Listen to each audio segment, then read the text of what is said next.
Picture two spoons on a table. One is metal and one is wood. They have been sitting in the same room for hours, in the same air, at the same temperature. No tricks. Touch them with your fingertips.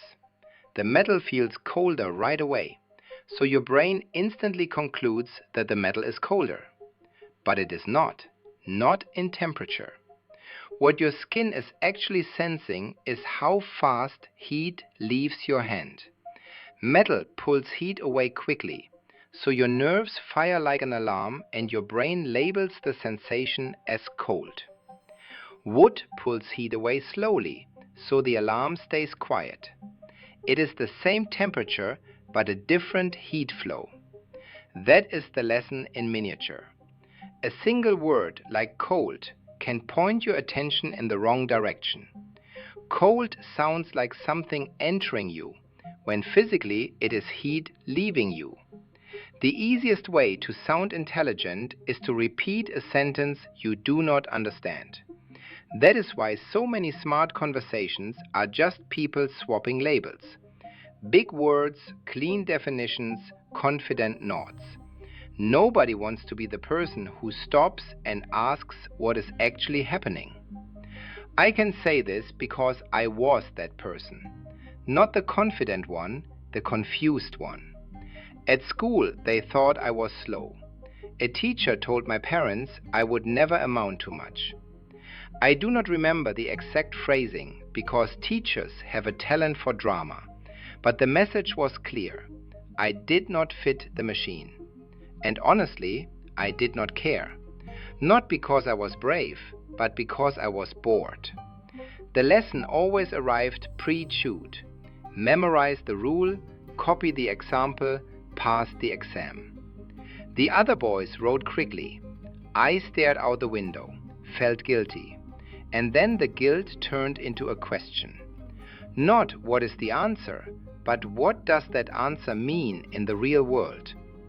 That question got me into trouble. It still does. Later, when I could not find the respectable academic path, life placed me somewhere unexpected.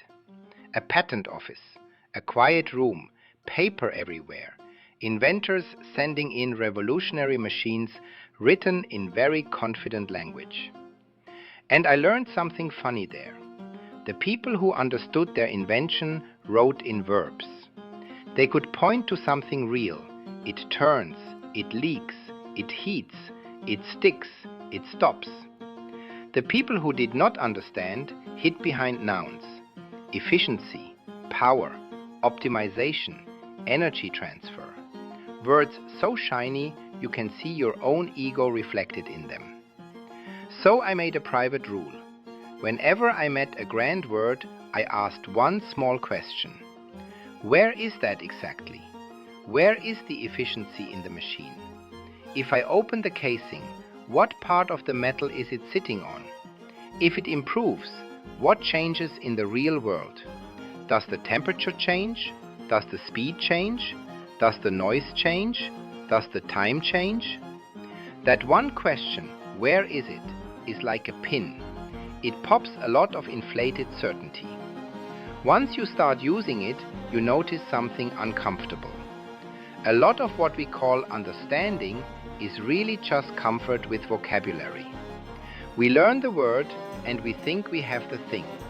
But thinking, real thinking, begins when you stop admiring the label and start chasing the mechanism. This is why I do not trust words unless I can attach them to a picture. So here is the first habit I would steal from any good thinker. Translate nouns into movies. Not a perfect movie, just a working one you can run in your head. If someone tells you stress causes mistakes, do not collect the word stress and walk away feeling educated. Ask what you would actually see. Tighter shoulders, shorter patience, less sleep, a rushed decision. If someone tells you this system is efficient, ask efficient at what?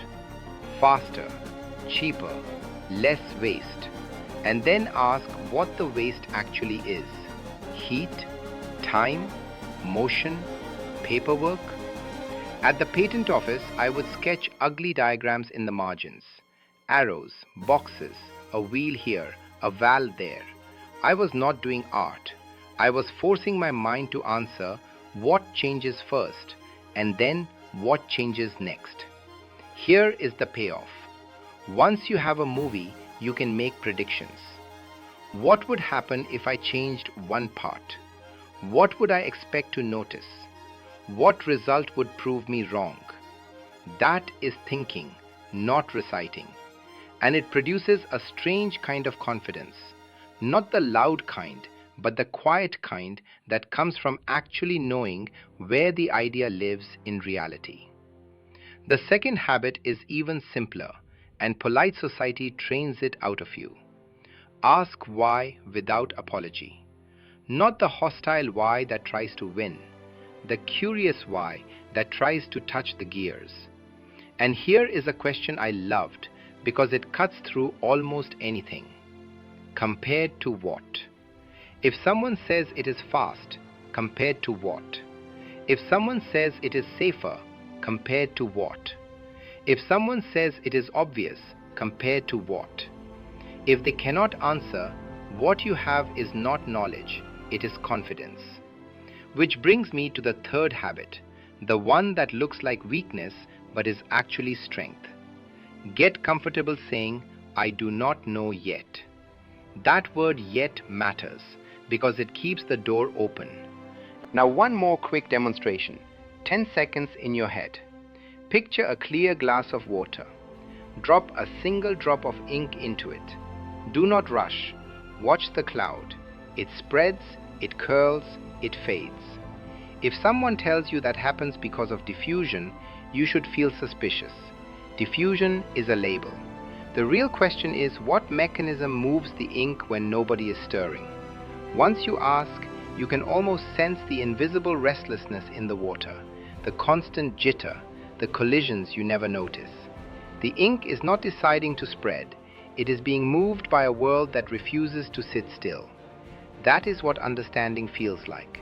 Not a word you can repeat, but a mechanism you can almost see. And here is something that took me too long to learn. Confusion is not a wall. Confusion is a signpost. When you feel confused, your mind is telling you that the word is not connected to a picture yet. So instead of treating confusion like failure, treat it like an invitation. Here is the challenge, simple enough to do today. Pick one big word you use casually. Talent, burnout, discipline, confidence, anyone. And every time you say it, pause and ask where it is exactly and what you would observe. Ask what changes first and what changes next. Ask what would convince you that you are wrong. Do that for one day and you will start noticing how often you have been living on labels. Because that is where thinking begins. Not at the answer, but at the moment you refuse to pretend. If you want to keep asking the so-called dumb questions with me, consider subscribing. There is a lot more hiding underneath the words.